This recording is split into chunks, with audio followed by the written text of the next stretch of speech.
El amanecer en Belén tenía un brillo particular. Las colinas se teñían de oro, y el aire fresco traía consigo el aroma de la hierba recién humedecida. Allí, entre ovejas dispersas y el murmullo del viento, un joven pastor afinaba su arpa. Su nombre era David, hijo de Isaí, el menor de 8 hermanos. Para muchos, era solo un muchacho.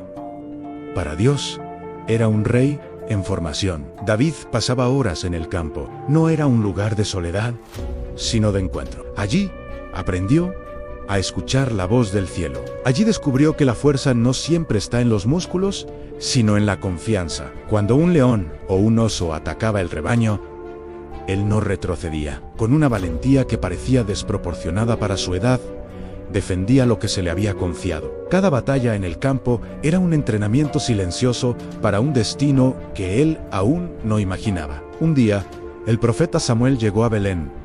Venía con una misión que cambiaría la historia de Israel al ungir al próximo rey. Isaí reunió a sus hijos. Los mayores pasaron frente al profeta altos, fuertes, preparados para la guerra. Samuel los observó, pero Dios le susurraba: no mires su apariencia, yo miro el corazón. Finalmente, Samuel preguntó: ¿no queda otro? Isaí dudó: queda el menor. Está cuidando las ovejas. Cuando David entró, con el rostro iluminado por el sol y la inocencia en los ojos, Samuel sintió la voz de Dios. Este es en ese momento. Sin público, sin aplausos, sin corona. David fue ungido. El aceite corrió por su cabeza, pero la verdadera unción cayó sobre su espíritu. Dios había elegido a un pastor para ser rey.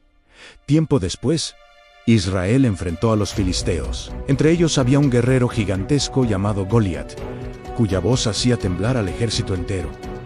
Día tras día, desafiaba a Israel. Nadie se atrevía a enfrentarlo. David llegó al campamento solo para llevar comida a sus hermanos. Pero cuando escuchó los insultos del gigante, algo ardió dentro de él.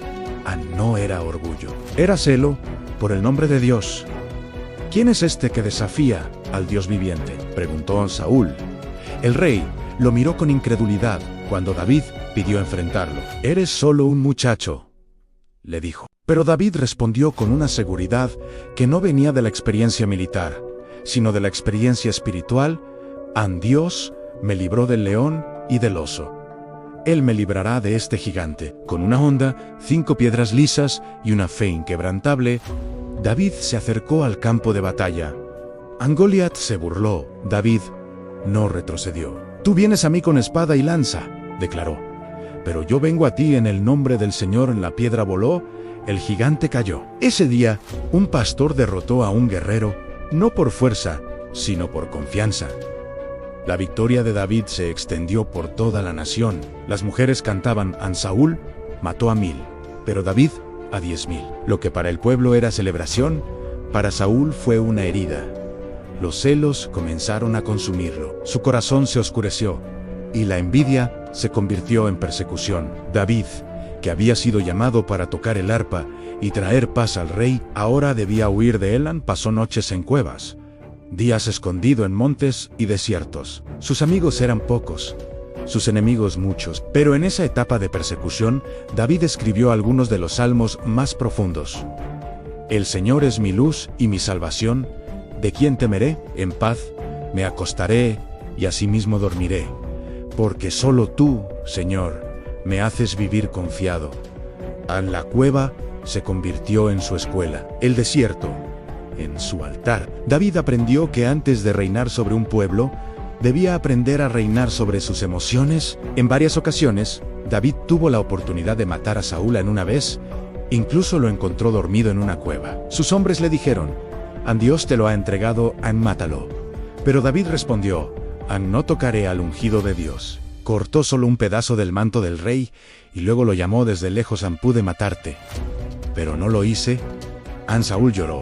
David no buscaba venganza, buscaba obediencia. Ese tipo de corazón es el que Dios exalta. Tras la muerte de Saúl, David fue coronado rey, primero en Judá, luego en todo Israel. Su reinado trajo unidad, fuerza y esperanza. Conquistó Jerusalén, y la convirtió en la ciudad de Dios. Organizó al pueblo, fortaleció al ejército, estableció justicia.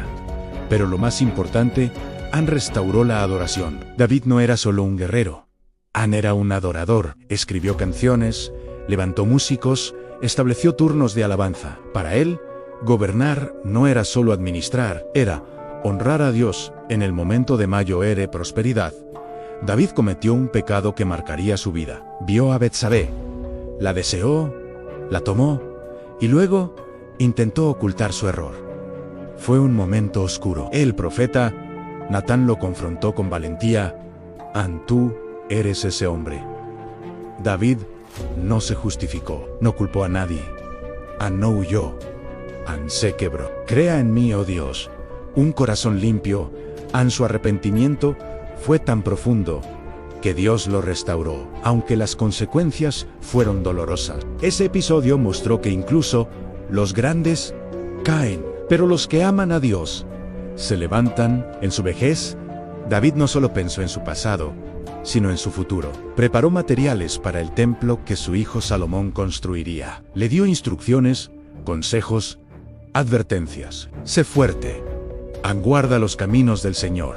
David entendió que su mayor obra no era un palacio, ni una victoria militar, ni un salmo. Era el legado espiritual que dejaría. Cuando su vida llegó a su fin, David miró atrás y vio un camino lleno de batallas, victorias, errores, lágrimas y canciones. Comprendió que su historia no era la de un hombre perfecto, sino la de un hombre que siempre volvía a Dios. Y así, el pastor que nadie vio, el guerrero que nadie esperaba, el rey que todos recordaron, dejó un legado eterno. David nos enseña que la grandeza nace en lo secreto. Los gigantes caen cuando confiamos.